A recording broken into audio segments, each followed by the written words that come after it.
स्वामी जी देखिए, बैक्टीरिया के जीन्स बदलने से एंटीबायोटिक रेजिस्टेंस बन गया है। अब हो ये रहा है कि छोटी से छोटी बीमारी और बैक्टीरियल इन्फेक्शन नॉर्मल, उसमें जो नॉर्मल सी दवाएं ली जाती थी, अब उन दवाओं से वो ठीक नहीं हो रहा है, क्योंकि उन दवाओं से वो रेजिस्टेंस हो चुका है। अब इस वक्त तो बारिश का मौसम है और ज़्यादातर लोग फ्लू और कोल्ड कफ की गिरफ्त में हैं। ये परेशानी लोगों को ना हो, इसके लिए क्या किया जाए? इम्यूनिटी कैसे मजबूत की जाएगी? योगाभ्यास के साथ साथ और दिन भर उन्हें क्या करने की जरूरत है? देखो, दवाइयों का ये जो असर नहीं हो रहा है, दवाइयाँ भी असर हो रही है, आदमी खा पी रहा है उसका भी असर नहीं हो रहा है।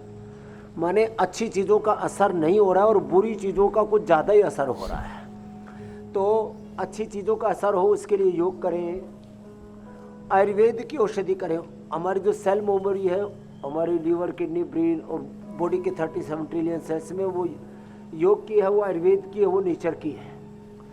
शरीर का शुद्धिकरण करने के लिए प्रतीकात्मक रूप से हमने यहाँ जल नीति, सूत्र नीति, फिर हम कोलोन भी कराते हैं, संघ प्रक्षालन भी कराते हैं, जल नीति, सूत्र नीति, कुंजर, बस्ती, और फिर ये लीच, और हमारे लगे हुए इधर देखो हालू राम जी, रामधारी जी, ये श्रृंगी चिकित्सा जी साहब।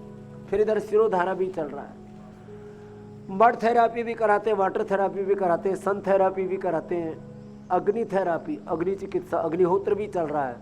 सारे बैक्टीरिया, वायरस, फंगस खत्म हो जाते हैं, और जिससे जितना बन पाए उतना भुजंगासन 10-20 बार से शुरू करके 100 बार तक, और फिर थोड़ा थोड़ा ये अभ्यास जो मेरे साथ अभी कर रहे हैं सब कर लें। और ये बड़ा जबरदस्त मरकटासन, पवन मुक्तासन, और ये सब अभ्यास तो हमारी रोज की दिनचर्या में आ गए। तो इम्यूनोग्रिट गोल्ड ले, सुबह सुबह ब्रोनकोम ले ले, सर्दी, जुकाम, कफ, कोल्ड, एक तो स्वासारी क्वाथ है, एक स्वासारी बटी, एक स्वासारी गोल्ड है, एक ब्रोनकोम और कंठामृत है। ये तो सब एंकर्स को भी अपने पास में रखना चाहिए, जैसे यहाँ पर रखा हुआ है ना, ये बड़ा जबरदस्त है। कभी भी जरा सा खांसी हुई, ये खांसी खुर्रा जरा सा मौसम में ऊंच नीच हुई तो हमारे भीतर हम ऊंचे नीचे होने लगते हैं। तो बाहर के अनुकूलताओं प्रतिकूलताओं में, चाहे जैसा काल हो, चाहे जैसा हाल हो, चाहे जैसी परिस्थिति हो, हमारी मनस्थिति गड़बड़ ना हो। यही तो योग है, हम समता में जिए, समत्व में योग उच्यते, और यही जीवन की कुशलता है। योग कर्मसु कौशलम। तो भाई देखो, ये है महिमा योग की। अच्छा स्वामी जी, वो मिट्टी में लिपटे हुए जब आपकी तस्वीरें हम देखते हैं तो वाकई मिट्टी का फ़ायदा समझ में आता है कि मिट्टी कितना फ़ायदा पहुंचाती है, लेकिन स्टडी कह रही है कि यही मिट्टी नुकसान भी कर रही है। तो स्वामी जी अक्सर हमने देखा वो भैंस आंटी स्वामी जी अक्सर मिट्टी में लिपटी हुई दिखाई देती हैं, कीचड़ में लिपटी हुई, लेकिन गाय जो है स्वामी जी वो कभी मिट्टी में नहीं लिपटी हुई दिखाई देती है। इसकी क्या वजह है? गाय पानी में नहाती है, नदी झट से पार कर लेती है। सबसे ज़्यादा भैंस की प्रकृति पित्त है, गर्म मिजाज है।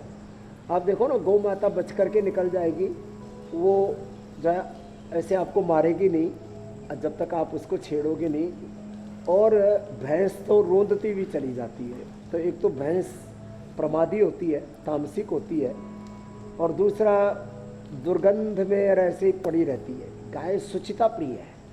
और हाँ,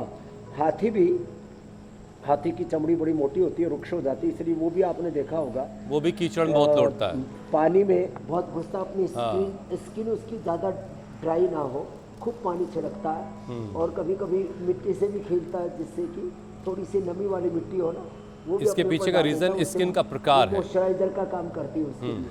तो भैंस मॉइस्चराइजर स्वामी जी बड़ा महंगा बाजार में, ये वाला मॉइस्चराइजर तो बहुत ही सस्ता है, ऐसे ही, लेकिन मिट्टी गड़बड़ हो गई जैसा कि स्टडीज कह रही हैं, इसलिए मुल्तानी मिट्टी वाला मॉइस्चराइजर तो हुसैन अच्छी वाली मिट्टी लगाए।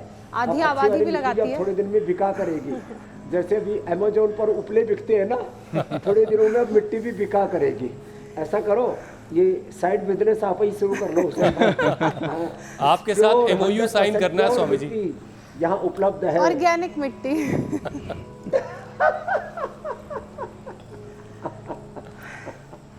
स्वामी जी ये ठीक है।